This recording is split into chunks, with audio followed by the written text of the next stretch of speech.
یوں فرمایا محمود جب مشکل وقت آ جائے اس مصلی پہ کھڑے ہو کر 2 رکعت نماز ادا کرنا. پتہ چلا کہ اللہ کی مدد جو ہے وہ نماز کے ساتھ ہے. میں تمہیں بھی بتاتا ہوں، ولی تو میں نہیں. جب بھی کوئی پریشانی آئے، جب بھی کوئی تکلیف آئے، فرمایا استعینوا بالصبر والصلاۃ، نماز پڑھو انشاءاللہ آسانی ہوگی. صبر کر، نماز پڑھ. ان اللہ مع الصابرین،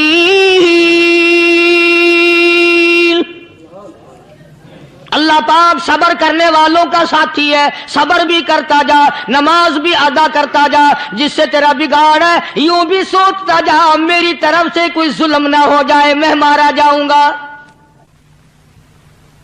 اللہ ساتھ لے کر چلا گیا اور اپنی فوج کو لے کر کے سومناتھ کے مندر پہ حملہ کر دیا. مسلمان فوج بڑا سفر کر کے آئی تھی، دور سے آئی تھی، تھکی ہوئی تھی، چور چور تھی. اتنے حالات نہ تھے، اتنے ہتھیار نہ تھے. 70 راجاؤں کی فوج کے مقابلے میں مسلمانوں کو شکست ہو گئی. محمود غزنوی کو خبر دی گئی بادشاہ شکست ہو گئی.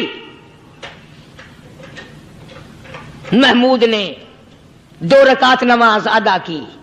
اور یہ بھی بتا دوں اللہ والوں کا اتنا ادب کیا محمود غزنوی نے کہ اس مصلی پہ کھڑے ہو کر نماز نہیں پڑھی، اس کو سر کے اوپر رکھ کے نماز پڑھی. مصلی اللہ والے کا سر پہ رکھ لیا اور نماز پڑھی خدا کے حضور میں. اور پھر سر سجدے میں رکھ دیا. میرے پروردگار بے نیاز خالق و مالک، میں گناہگار سہی، میں سیاکار سہی، میں تیرا بندہ ہوں. او میرے مولا مقابلہ کفر سے ہے، حق پرستوں کی نہ کی تو نے گر دل جوئی نہیں. تانا دیں گے بت کے مسلم کا خدا کوئی نہیں. او میرے پروردگار آج مجھے ذلیل نہ کر، آج میری شکست نہ کر، آج مسلمانوں کو شکست نہ دے. اور بے نیاز پروردگار کافر کہیں گے ان کا خدا کہاں گیا. بس محمود غزنوی نے اللہ کے حضور میں نماز ادا کی اور دامن پھیلایا اور سر سجدے میں رکھا. وہ اطلاع ملی کہ شکست فتح میں بدل گئی. چنانچہ جمعے کا خطبہ محمود غزنوی نے سومناتھ کے مندر کے اندر دیا.